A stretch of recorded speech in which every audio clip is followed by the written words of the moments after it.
Welcome everybody to Aussie Coin Hunter episode 21. I've had a few shots at trying to film this, but time it seems to get away as you explain things, so I'm going to break this down in a really simple.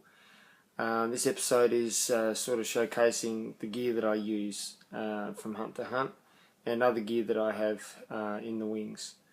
Alright, let's run through it. Okay, this is my go bag. Now in my go bag, this is the equipment that I have. This is just a PlayStation bag. It has a little divider inside. Used to be for the PlayStation console, has a shoulder strap. What I carry is this little box. It was a Energizer battery promotion that came with this box. Now I have 9-volt batteries, backup batteries in there. I have AA batteries in there. These are the only batteries I need for the detector, so they contain within that. I actually need to carry some AAAs too, I've realised, so I will be adding them to it. This is my headlight that I take with me. Also have a coin probe, which I've never used, to be honest, but I made it myself, ground it down, rounded it, and it's just a screwdriver. That's all the one is that you see in the catalogue. A hard and soft toothbrush, a soft dish scourer with a green scourer there, nail brush, and this brush. I don't take this one so much, but I've just put it up there anyway. So these are really the main ones, so I'll chuck that off. Alright, so I have these, some sunglasses, my gloves, a hat, the metal detector itself, the pro pointer and the digger. And this shovel, the shovel that I made. This was from the side of the road, a broken shovel. I took it home, cut the end off. This was from another type shovel, this one here. And what it was is it was broken like that, just snapped off with this on this black one. So what I did is earlier on during my hunts, if I can find it now, I've pushed it to one side, there it is. Earlier on in my hunts, I found this shovel head buried in a playground, but eventually I broke it. So what I did is, I used this as a template, and I cut it out with a 1mm grinding disc, cutting disc. So now that goes to the bin, and so this is my shovel. You haven't seen it, but in a lot of my videos I have edited out where I'm saying I left my shovel at home, so getting in the habit of that. So this is my go bag. If I want to go metal detecting, I grab this bag with all these items in it and this equipment, and I go, and that just gives me everything I need. The items that I have, as I say, I have this hat. I have this hat, which is kind of a floppy Australian army cam hat, and I have another one which is, I don't have here, it's in the back of the car. It's like a wide brim cowboy sort of hat with mesh at the top to allow your head to breathe, so I've got that.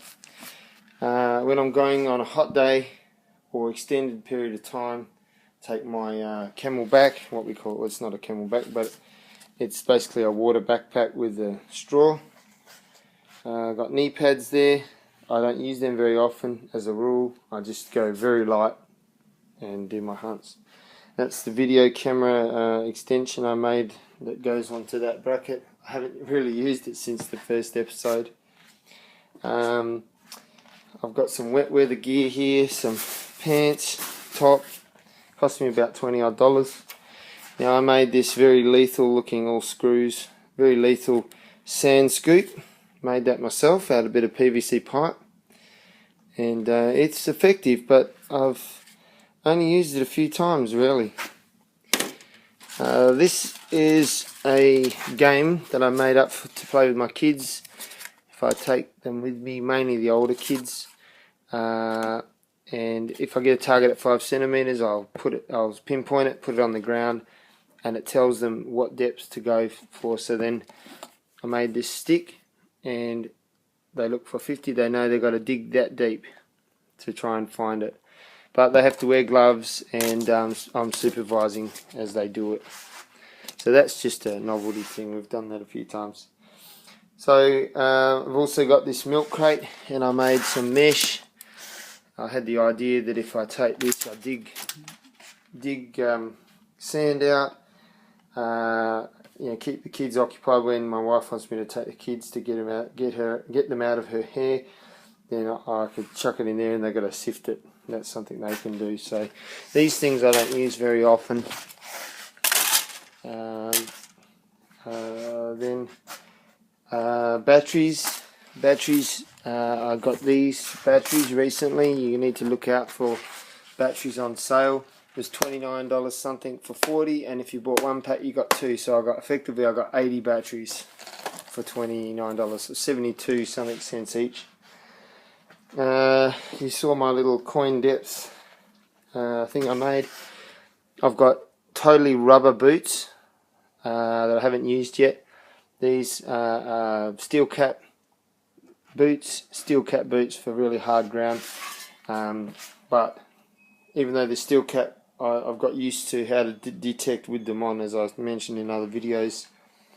But yeah, that's for water hunts really where I've got them.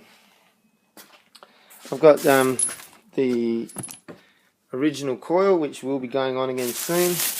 I've got brand new earmuffs, which I'm too scared to put into the machine because they're just no end of trouble. Bloody connections snap and all sorts of things. As I showed, there's the brush. I've got a pick, and I have magnets, the very powerful magnets in computer hard drives. And I took a heap of them out of some hard drives and sticky taped them to the end. And you can see that does the job. That's an idea, so look for those. They're little magnets in hard drives. Got a polypropylene shovel, cost me about $60, and I've not modified it yet.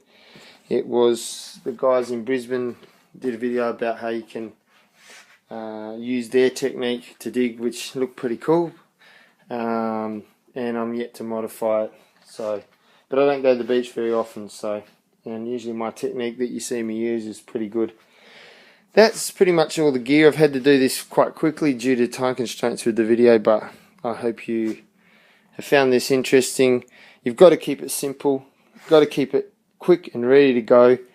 As you saw, if you could carry all this stuff and it's just a waste of time. So you obviously plan your hunts, but this is my quick go stuff right here. And always take your backup batteries, it's important. Alright, that's my gear. Try to do this as quick as I can and we'll get some hunt footage in for you. Okay, take care. Now I just want to show you where I store my metal detector. It's behind the laundry door. I hang the bag. I made a coat hanger type hook. Put a hook on the door. Coat hanger type hook. Then I just put the metal detector hanging like that.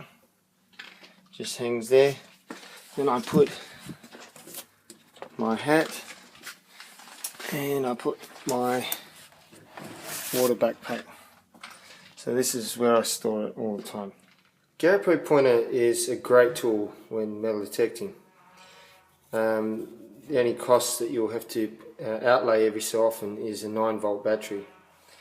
The 9-volt battery, if I can open this one-handed, should have done this beforehand. 9-volt battery goes in the rear of the Pro Pointer. Now, with my work, this is a cost that you will have to bear every so often with metal detecting with the Pro Pointer. Now, with my particular type of work, from time to time, I have to change people's smoke alarms. I've taken this one down, and I have to put up a new one.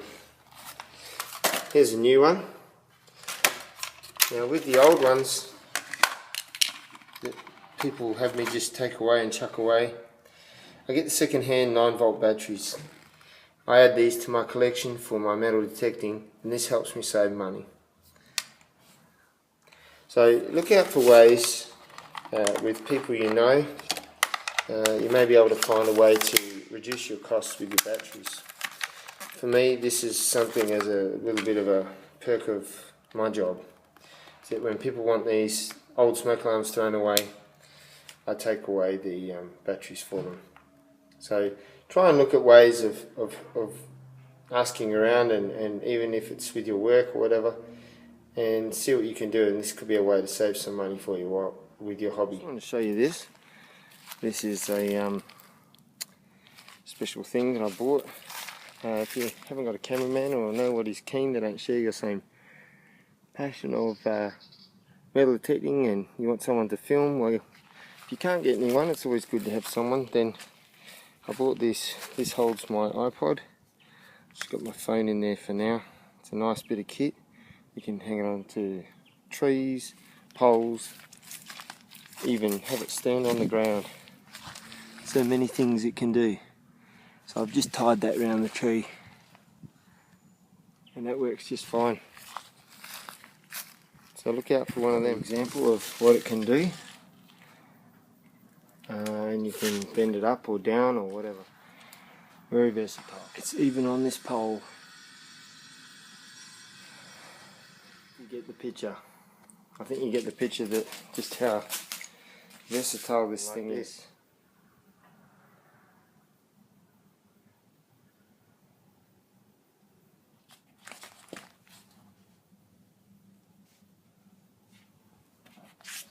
Okay, just another thought before I finish up. Unfortunately, no hunt footage this time. I just want to get that out of the road, go through the gear, and how simple it can be, the things to carry. Sometimes I just carry the machine and the pro pointer and the digger tool, and that's it. So you can make it really simple, so it's quick and easy to get up and get going. Also with the gloves, at the moment a lot of companies make you wear gloves, and so there's a lot of gloves out there that get thrown out. If you know people who work in an environment like this, you can ask them to save the gloves, the ones that get thrown out, and collect them up for you and give them to you, and that'll save you a lot of money. You can wash them up and they come up just fine. So also with batteries, if you know people who are electricians or something like that, and they remove old smoke alarms, they can give you 9-volt batteries for your pro pointers. So just ask around your friends what they do for work, and there may be some opportunities there for you to save some money that can help you with your hobby. Alright, take care and good luck out there. Next time we will have hunt footage, and yeah, I just had to show you all the gear today. Alright, take care. Bye. Thanks once again to Jamie at the Prospectors Patch in Midland, Western Australia for his loan of AT Pro head module while mine comes back from repair. Thanks, Jamie, and try to look for them at the Caravan and Camping Show in Perth. This coin is to commemorate Sir Donald Bradman. He was one of Australia's finest batsmen in cricket, so I thought I'd put that up there. It's pretty cool.